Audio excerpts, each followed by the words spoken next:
నమస్తే. అక్రమ సంబంధాలు ఎవరితో పెట్టుకుంటూ ఉన్నారు? ఏం చేస్తూ ఉన్నారు? ఏ రకమైన హత్యలు చేస్తూ ఉన్నారు? అనేది ఇప్పుడు చాలా కొత్త ట్రెండ్ లాగా మారిపోయింది అందరికీ కూడా. సో ఇది చాలా మందిలో భయాన్ని కలిగిస్తుంది. సో ఈ రోజు చౌటుప్పల్లో జరిగిన ఒక సంఘటన నిజంగానే సిగ్గుచేటుగా ఉంది. మరి దీనికి సంబంధించి ఏం జరిగింది? సీనియర్ జర్నలిస్ట్ దాము బాలాజీ గారి నుంచి మనం తెలుసుకుందాం. నమస్తే. నమస్తే. సార్, ఇది చౌటుప్పల్లోన పిన్నితో అఫైర్. సో ఇది మరి దారుణమైన సంఘటన. సో పిన్నితో అఫైర్, బాబాయిని హత్య చేయడం, అసలు ఏం జరిగింది? చౌటుప్పల్లో ఇప్పుడు అది తెలంగాణ రాష్ట్రంలో కొద్దిగా సంచలనంగా మారింది. ఎందుకంటే పిన్నితో అఫైర్ అనేది రెగ్యులర్ గా మనం వినము. సొంత పిన్నితోనే అఫైర్ పెట్టుకొని బాబాయిని అతి దారుణంగా పొలంలో కొట్టి మరి చంపేశాడు. సో ఇది షాకింగ్ గా ఉంది. సో పిన్ని రోల్ ఏంటి, ఈ అబ్బాయి ఎవరు, చంపిన అతను చేసిన తప్పు కూడా ఉంది దీంట్లో. మనం చాలాసార్లు చెప్పుకునే తప్పేది. అంటే భార్యలు అఫేర్లు పెట్టుకున్నప్పుడు తెలిసినా కూడా భర్తలు ఎలా రియాక్ట్ అవ్వాలి అనే విషయాలు మనం చాలాసార్లు చర్చిస్తూ ఉన్నాము. సో ఈ కేసులో కూడా అతను తప్పు ఉంది. అసలు ఏం జరిగిందనేది చెప్పుకుందాం. ఇది వచ్చి యాదాద్రి భువనగిరి జిల్లా చౌటుప్పల్ దగ్గర పతంగి గ్రామంలో జరిగింది. యాక్చువల్గా దానయ్య ఇతని పేరు, అరౌండ్ 40 years. వీళ్ళది అంకిరెడ్డిగూడెం. అక్కడ నుంచి ఈ పతంగి గ్రామానికి వచ్చి పొలం కౌలు తీసుకొని వ్యవసాయం చేస్తున్నాడు. వీళ్ళకి 3 పిల్లలు, 2 కూతుర్లు, 1 కొడుకు, చిన్నపిల్లలు. వీళ్ళ భార్య పేరు శారద. ఆమెకి చాలా మందితో అఫైర్లు పెట్టుకోవడం అనేది అలవాటుగా మారిపోయింది. లలిత అదిరే ఆషాఢం శుభకర శ్రావణం డబుల్ ధమాకా. అన్ని బంగారు నగలపై తరుగులో 1% తగ్గింపు. పాత బంగారు నగల ఎక్స్చేంజ్ గ్రాముకు 150 రూపాయల అదనం. ఈ ఆఫర్ లలిత జ్యువెలరీ మార్ట్ లిమిటెడ్ అన్ని బ్రాంచుల్లో వర్తిస్తుంది. సో ఇదేమి అన్న కొడుకుతో మాత్రమే అఫైర్ కాదు. ఆమెకి రెగ్యులర్గా అఫైర్లు ఉన్నాయి. ఆమెకి సోషల్ మీడియాలో పలు డిఫరెంట్ అకౌంట్లు ఉన్నాయి. ఆ అకౌంట్లలో ఆమె సోషల్ మీడియాలో స్నేహాలు చేయడం, చివరికి రాజకీయ నాయకులతో కూడా అఫైర్లు ఉన్నాయి ఆమెకి. ఆమె 2-3 సార్లు వేరే వాళ్ళతో లేచి వెళ్ళిపోయినాక మళ్ళీ వస్తే ఇతను దానయ్య పెద్ద మనసుతో ఆమెను మళ్ళీ ఒప్పుకున్నాడు. దానికి ప్రధాన కారణం దానయ్య. అందుకని దానయ్య తప్పు చేశాడన్నాను. ఆమెకి ఇలాంటి నేచర్ ఉన్నప్పుడు ఆమెకు విడాకులు ఇచ్చి ఆమె కాళ్ళకి దమ్మనం పెట్టి బయటికి పంపించేసి ఉంటే, పిల్లల్ని ఏదో కష్టాలు పడి సాక్కోనో లేకపోతే హాస్టల్లో చేర్చి ఏదో చేసి ఉంటే ఇది జరిగేది కాదు. కానీ చాలామంది మగవాళ్ళు చేస్తున్న తప్పే. చాలా హత్యల్లో మగవాళ్ళ వైపు నుంచి ఈ ప్రాబ్లం ఉంది.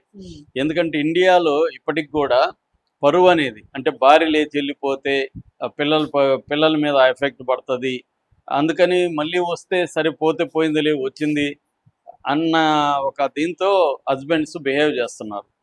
అది వాళ్ళకి అర్థం కావట్లేదు. రెండోది, చాలామంది భార్యలు నాకు విడాకులు ఇచ్చారా బాబు, నేను పెళ్లి చేసుకుంటా, నీతో నేను ఉండను, నువ్వు పిల్లల్ని చంపుకుంటావో పెంచుకుంటావో నీ ఇష్టం అని అన్నప్పుడు విడాకులు ఇచ్చేయాలి. అది ఇవ్వట్లేదు. విడాకులు ఇవ్వకపోవడానికి కారణం ఏంటంటే ఇందాక చెప్పినట్టుగా పిల్లలు ఉండడం ఒకటి, రెండోది పరువు ఒకటి. ఈ 2 అంశాల వల్ల భర్తలు విడాకులు ఇవ్వలేకపోతున్నారు. ఇతను కూడా అదే చేశాడు. 3 పిల్లలు ఉన్నారు, 2 ఆడపిల్లలు ఉన్నారు. నేను వ్యవసాయం చేయాలా, వీళ్ళని పెంచాలా. సో ఈమె సరే తప్పు పోయింది వచ్చింది, కనీసం పిల్లలకన్నా హెల్ప్ అవుతుంది కదా అని తను పెట్టుకున్నాడు. అంత తప్ప ఈమె మారని బిహేవియర్ రేపు పొద్దున క్రైమ్కి దారి తీయచ్చు, ఇవన్నీ అతనికి అంత నాలెడ్జ్ కూడా లేదు. ఏదో వ్యవసాయం చేసుకున్నాడు ఊళ్ళో కౌలుకి. సో దాంతో అతను మళ్ళీ పెట్టుకున్నాడు. దాని తర్వాత ఏమైందంటే సొంత అన్న కొడుకు రాపోలు శివ అబ్బాయి పేరు, ఆ అబ్బాయితో అఫైర్ పెట్టుకుంది. మామూలుగా ఈమెకి అఫైర్లు పెట్టుకోవడం అనేది అలవాటుగా మారిపోయినప్పుడు వాళ్ళకి తనామన ఏముండదు. ఇక్కడ చాలా మామూలుగా ఇన్సెస్ట్ అంటారు దీన్ని, ఇన్సెస్ట్ రిలేషన్షిప్. సో కుర్రవాడు బాగున్నాడు మనతో, మామూలుగా పిల్లలకు కూడా తల్లులతో మగ పిల్లలకి తల్లులతో క్లోజ్గా ఉండడం, ఈడిపల్ కాంప్లెక్స్ అంటారు దాన్ని సైకాలజీలో. సో అలా ఉండడం అనేది ఉంటుంది. ఒక్కోసారి పిన్నితో కూడా బాగా క్లోజ్ అవుతారు. పిన్నితో కొంత చనువు ఉంటుంది. చాలామంది పిన్నితో అఫేర్ పెట్టుకున్న వాళ్ళు బోల్డ్ మంది ఉన్నారు. నేను నా పర్సనల్ లైఫ్లో కూడా నేను చూసాను. పిన్నితో ఓపెన్గా నా కజిన్ ఒక ఆయన కూడా ఓపెన్గా పెట్టుకున్నాడు. అది అందరికీ తెలుసు. కానీ ఎవరు ఏమి మాట్లాడేవాళ్ళు కాదు, ఓపెన్గానే రిలేషన్షిప్ ఉండేది. సో అలాగా చాలా చోట్ల పిన్నితో అఫైర్లు పెట్టుకున్న కేసులు ఉంటాయి. మనకు ఆ మధ్య కర్నూలులో కూడా సిమిలర్గానే జరిగింది. అలాగే పిన్నితో అఫైర్ పెట్టుకుని గొడవలు జరిగి భర్తను చంపేసిన సిమిలర్ కేసు రీసెంట్గానే కర్నూలులో జరిగింది. చాలా క్రైమ్స్ జరుగుతుంటాయి ఇలాగ. సో ఈ అబ్బాయి కూడా అంటే మేబీ ఆమె ఇనిషియేట్ చేసిందా వాడిని, అంటే ఆమె ట్రాక్ చేసిందా వీడు చేశాడా, ఎందుకంటే ఆమెకైతే ఆ నేచరు ఉందనేది ఇప్పుడు ఆ ఊర్లో వాళ్ళంతా నిన్న మన రిపోర్టర్లు కూడా వెళ్ళి మాట్లాడారు, ఆ విలేజ్ వాళ్ళతో మాట్లాడారు, అక్కడ ఉన్న పంచాయతీ సభ్యులతో కూడా మాట్లాడారు. వాళ్ళంతా కూడా డీటెయిల్గా చెప్తున్నారు ఈమెకి ఎప్పటి నుంచో ఇలాంటి అలవాటు ఉంది ఆ శారదకి, ఆమె అప్పుడప్పుడు ఇలాగా ఎవరితోన్నా లేచిపోవడం మళ్ళీ రావడం జరుగుతూ ఉంది. ఇతనేమో పాపం పిల్లల కోసం ఆమెను యాక్సెప్ట్ చేశాడు, అది ఇప్పుడు ఇతనితోనే పెట్టుకుంది. దాంతో ఇక్కడ ఇప్పటి వరకు పెద్దగా గొడవ పడని దానయ్య సొంత అన్న అనమాట, దానయ్య వాళ్ళ అన్న కొడుకు ఈ అబ్బాయి. సో అన్న కొడుకుతో పేరు పెట్టుకుంటే అతను తట్టుకోలేకపోయాడు, ఇదేంది ఇది అని అతను గొడవ వేసుకున్నాడు వీళ్ళిద్దరితో. సో దాంతో వీళ్ళిద్దరు కోపం వచ్చింది. ఇప్పటి వరకు వీడు నేను తిరుగుతా ఉంటే పట్టించుకోలేదు, ఇప్పుడు మళ్ళీ ఏంది ఇది నా ఇష్టం, నేను ఎవరితోన్నా పేరు పెట్టుకుంటా అన్న రీతిలో ఆమెకి ఇదైంది. దాంతో ఇతను వీళ్ళిద్దరు కలిసి ఒక ప్లాన్ వేశారు, వీడిని లేపేద్దాం మనకి అడ్డుగా ఉన్నాడు అని ప్లాన్ వేసి చంపేయాలని డిసైడ్ అయ్యారు. దాంతో మొన్న యాక్చువల్గా ఈయన దురాజిపల్లి అని సూర్యాపేట జిల్లాలో అక్కడికి ఏదో పనిగా వెళ్ళడానికి బయలుదేరాడు. కానీ వీళ్ళు ముందే ప్లాన్ చేసుకున్నారు కాబట్టి భార్య అతను ఆపింది, పొలంలో పని ఉంది రా, నువ్వు రేపు బోధువు లేరా అని చెప్పి అతన్ని పొలానికి పట్టుకెళ్ళింది. పొలం దగ్గర ఊరు లేరు పక్కన. ఈ లోపల వీడు వచ్చాడు రాపోలు శివ. వీళ్ళిద్దరు ముందే ప్లాన్ చేసుకున్నాను, నేను ఇక్కడికి తీసుకొస్తా, ఆ టైంకి ఎవరు ఉండరు, నువ్వు వచ్చి వీడిని చంపేయని. సో వచ్చాడు. వచ్చినప్పుడు వీడు గొడవ వేసుకుంటాడు కదా, నువ్వు ఎందుకు వచ్చావురా ఇక్కడికి అది ఇది అంటాడు. అలాగా గొడవ కావాలని వేసుకొని అతన్ని రాయితో కొట్టేకాడికి అతను పడిపోతే లేయాలనుకున్నప్పుడు ఈవిడ గట్టిగా కాళ్ళు పట్టుకుంది, అతన్ని లేవనీయకుండా కాళ్ళు పట్టుకుంటే వీడు బండరాయితో కొట్టి చంపాడు. అంటే వాళ్ళు దారుణంగా అతన్ని పొలంలో పబ్లిక్ ఇద్దరు కలిసి ఈమె కాళ్ళు పట్టుకునింది, యాక్టివ్గా మాత్రం చంపింది అయితే వాడు. ఎవరు లేదు, చూడలేదు. పైగా చంపేశారు, ఇతన్ని ఒక దగ్గర పడేసి వెళ్ళిపోయాడు వాడు శివ వెళ్ళిపోయి అక్కడ ఒక చెరువు ఉంది, గుండ్రంపల్లి చెరువు అని, ఆ గుండ్రంపల్లి చెరువు దగ్గర బట్టలు ఫోను అన్నీ అక్కడ వదిలేసి వాడు వేరే బట్టలు వేసుకొని వెళ్ళిపోయాడు. అయితే ఈమె పక్క పొలంలో కొంత దూరంలో ఉంది, అక్కడికి వెళ్ళి మా హస్బెండ్ పొలంకి వస్తానాడు, రాలేదు, ఇంటికి అక్కడ ఫోన్ చేస్తుంటే తీయలేదు, ఏమయ్యాడు, ఇంటికి పోయి కూడా చూశాను, మీకేమైనా కనిపించాడా అని అమాయకంగా పోయి అడిగింది. వాళ్ళు ఇంక వెతకడం మొదలు పెట్టారు. అలా వెతికినప్పుడు దొరికాడు, ఈయన బాడీ కనపడింది. దాంతో వీళ్ళు వెళ్ళి సర్పంచ్ వాళ్ళకి చెప్పారు, వాళ్ళు పోలీసులకు ఫోన్ చేశారు, పోలీసులు వచ్చారు, దెబ్బలు అవన్నీ ఉన్నాయి, వాళ్ళు ఇంకా ఇన్వెస్టిగేషన్లో వీళ్ళిద్దరే చేశారు అనేది వాళ్ళకి అర్థమైపోయింది. ఈ లోపల అక్కడ బట్టలు ఫోన్ కూడా దొరికింది. దాంతో ఇతన్ని పతంగి టోల్ ప్లాజా దగ్గర పారిపోతుంటే ఈ అబ్బాయిని పట్టుకున్నారు, ఆమెని పట్టుకున్నారు, వాళ్ళిద్దరు కూడా కన్ఫెస్ అయ్యారు మేమే చంపామని. సో అది బేసిక్గా జరిగిందనమాట. అంటే మనకి చాలాసార్లు చెప్పుకున్నట్టుగా స్త్రీలకి అఫైర్లు ఏర్పడి వాళ్ళు అదేదో వన్ ఆఫ్ ఏ కైండ్, ఎప్పుడో ఒక అఫైర్ ఏర్పడింది, నేను ఇంకా అఫైర్లో ఉండను అని ఇది ఉండి ఒక సెటిల్మెంట్ వస్తే బాగానే ఉంటుంది. కానీ జనరల్గా అఫైర్లు పెట్టుకోవడం అని అలవాటుగా మారినప్పుడు వాళ్ళు ఉండలేరు, అక్కడితో ఉండలేరు.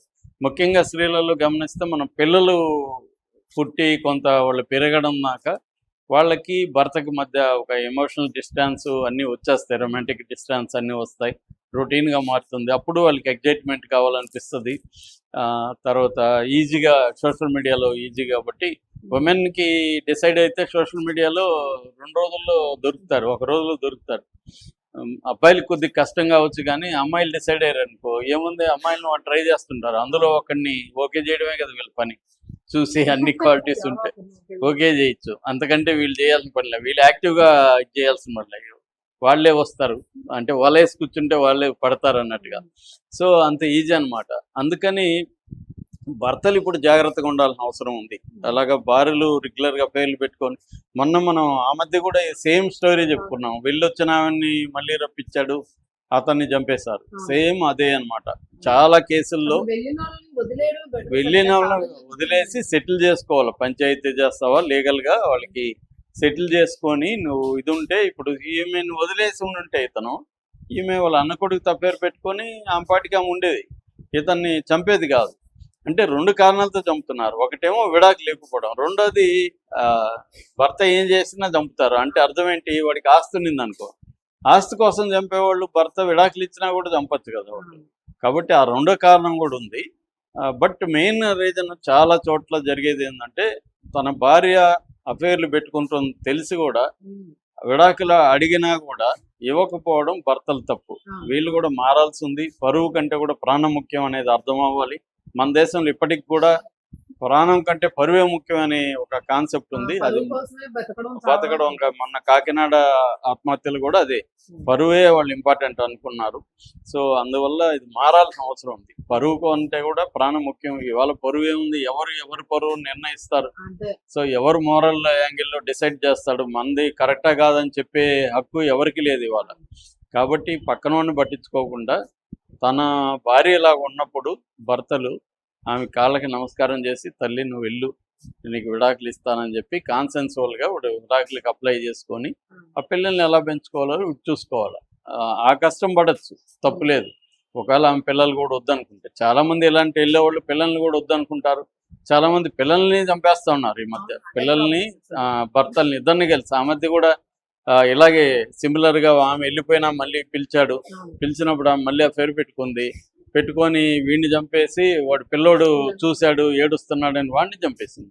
చంపి ఇతని బాడీని ఆ పిల్లోడి మీద వేసి ఈయన పడితే చనిపోయాడని చెప్పింది. సో సిమిలర్ కేసు అది, దాంట్లో పిల్లోడు కూడా చనిపోయాడు.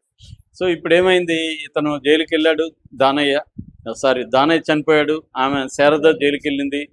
పిల్లలు ముగ్గురు చిన్నపిల్లల పరిస్థితి ఏంటి? వాళ్ళ అనాథలు అయిపోయారు. భయం లేదంటే చాలా మంది ఏముందంటే, నేను చాలాసార్లు చెప్తుంటాను కదా, మన లీగల్ సిస్టమ్ ఎలా ఉంటుందంటే 100కి 63 మందికి మాత్రమే శిక్ష పడుతుంది ఇండియాలో. 100కి 37 మందికి శిక్ష పడుతుంది. 63 మంది తప్పించుకుంటున్నారు లెక్కల ప్రకారం. సో విక్టిమ్ వీక్గా ఉన్నప్పుడు ఈజీగా సిస్టమ్స్ని మెయింటైన్ చేయొచ్చు. ఇక్కడ పోలీసుల్ని మెయింటైన్ చేయొచ్చు, లీగల్ సిస్టమ్ని మంచి లాయర్ని పెట్టుకొని చేయొచ్చు. సో ఇక్కడ ఏంటంటే ఐ విట్నెస్ లేదు, కొట్టి చంపినట్టుగా. పోలీసులు మిగతా ఎవిడెన్స్ని పట్టుకొని దీన్ని కేసుని బిల్డప్ చేయాలి. చాలా కేసుల్లో చేస్తున్నారు, కానీ 37% కేసుల్లోనే మనకి వాళ్ళకి దాని ఏమంటారు శిక్ష పడుతుంది, కన్విక్షన్ పడుతుంది. మిగతా 63% కేసుల్లో శిక్ష పడదు. అందుకనే ధైర్యంగా చంపేస్తున్నారు. అంటే ఒక 1 month జైల్లో ఉండొద్దాం, ఏమవుతుంది, క్లియర్ అయిపోతుంది కదా సమస్య అన్న ఒక ధైర్యం వచ్చేసింది. వీళ్ళకిద్దరికి ఉరి శిక్షను లేకపోతే లైఫ్ పడడం అనేది ఎంత పాజిబిలిటీ అనేది చూడాలి. Thank you.